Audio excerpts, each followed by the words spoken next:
بسم اللہ الرحمن الرحیم۔ سبق آموز کہانی۔ رفیق لاہور کے ایک محلے میں اپنے والدین کے ساتھ رہتا تھا۔ اس محلے میں شاہد بھی اپنے والدین کے ساتھ رہتا تھا۔ یہ دونوں ایک ہی اسکول اور ایک ہی کلاس میں پڑھتے تھے۔ دونوں اپنی کلاس میں اچھے نمبر حاصل کرتے تھے۔ شاہد کے والدین خاصے امیر تھے۔ اس کے والد کا ایک بہت بڑا بزنس تھا، جبکہ رفیق کا تعلق ایک غریب گھرانے سے تھا۔ اس کے والد ایک دفتر میں کلرک تھے۔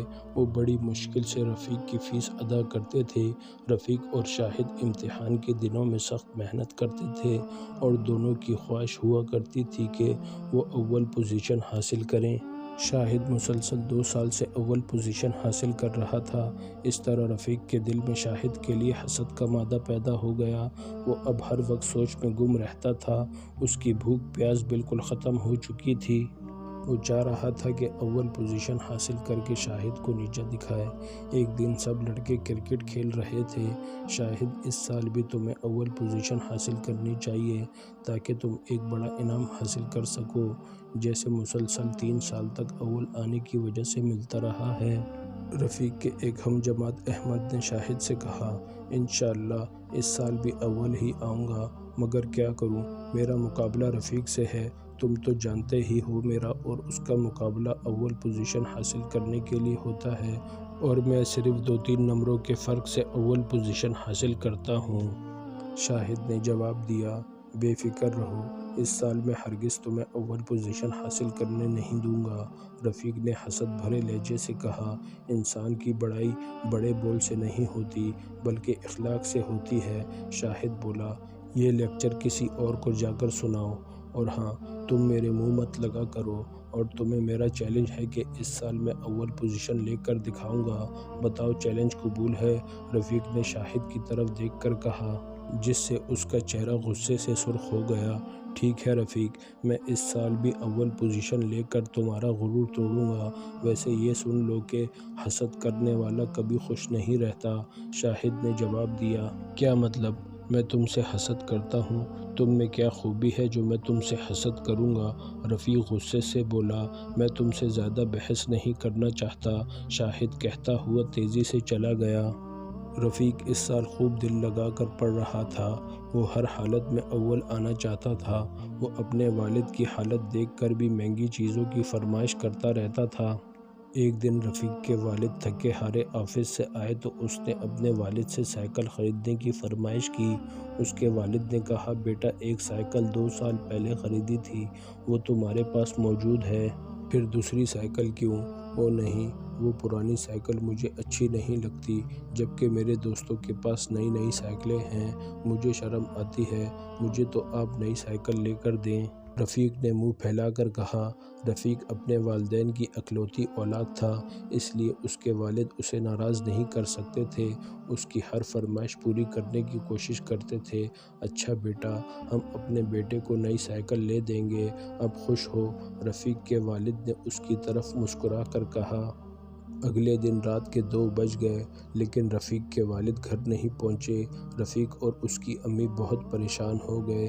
اتنے میں دروازے پر دستک ہوئی۔ دروازہ کھلا تو وہاں رفیق کے والد کے دوست کھڑے تھے۔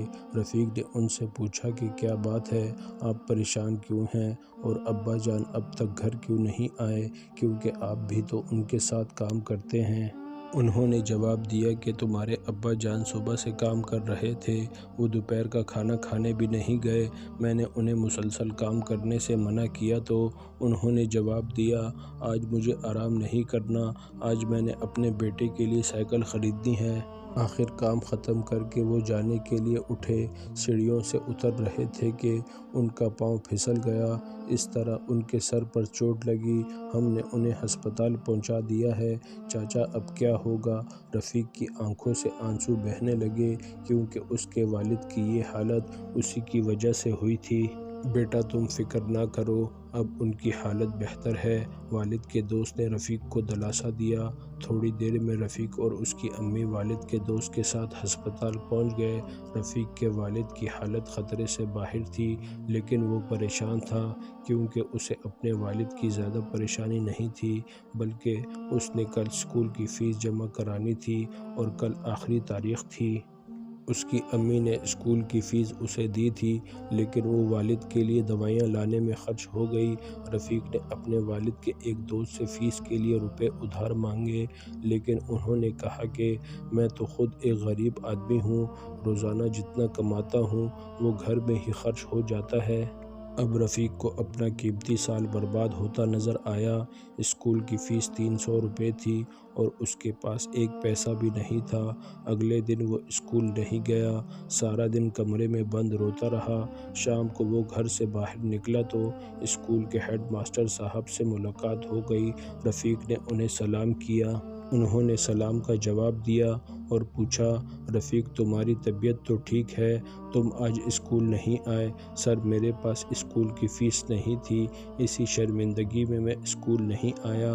رفیق نے سر جھکا کر جواب دیا، لیکن تمہاری فیس تو کسی نے جمع کرا دی ہے۔ کیا مطلب؟ سر کس نے میری فیس جمع کرا دی؟ رفیق نے حیرت سے پوچھا۔ بھائی جس نے فیس جمع کرائی ہے اس نے اپنا نام بتانے سے منع کر دیا ہے۔ یہ کہہ کر ہیڈ ماسٹر صاحب چلے گئے۔ اتفاق سے کچھ فاصلے پر شاہد اور احمد آپس میں باتیں کر رہے تھے۔ انہوں نے اسے نہیں دیکھا، لیکن ان کی باتوں کی آواز اس کے کانوں تک پہنچ رہی تھی۔ شاہد تم نے اس مغرور لڑکے کی فیس کیوں جمع کرائی ہے؟ تمہارے لیے تو اس کو سامنے سے ہٹانے کا بہت اچھا موقع تھا، احمد شاہد سے کہہ رہا تھا۔ یہ سن کر رفیق پر سکتہ طاری ہو گیا۔ احمد میں یہ مانتا ہوں کہ رفیق تعلیم کے میدان میں میرا حریف ہے اور میرا اس سے مقابلہ بھی چل رہا ہے، لیکن مصیبت کے وقت میں اس کی مدد کرنا بھی تو ضروری تھا۔ وہ میرا پڑوسی بھی ہے، بھلا میں اس کا ایک سال کیسے ضائع کرا سکتا تھا؟ شاہد بولا۔ یہ سن کر رفیق دل ہی دل میں بہت شرمندہ ہوا۔ وہ سوچنے لگا کہ وہ ایک امیر باپ کا بیٹا ہو کر مغرور نہیں ہے اور اس کے دل میں ہمدردی کا جذبہ ہے، اور میں ایک غریب باپ کا بیٹا ہو کر اتنا مغرور ہوں۔ اس نے دل میں اللہ تعالیٰ سے معافی مانگی اور شرمندگی کا احساس لیے ہوئے گھر روانہ ہو گیا۔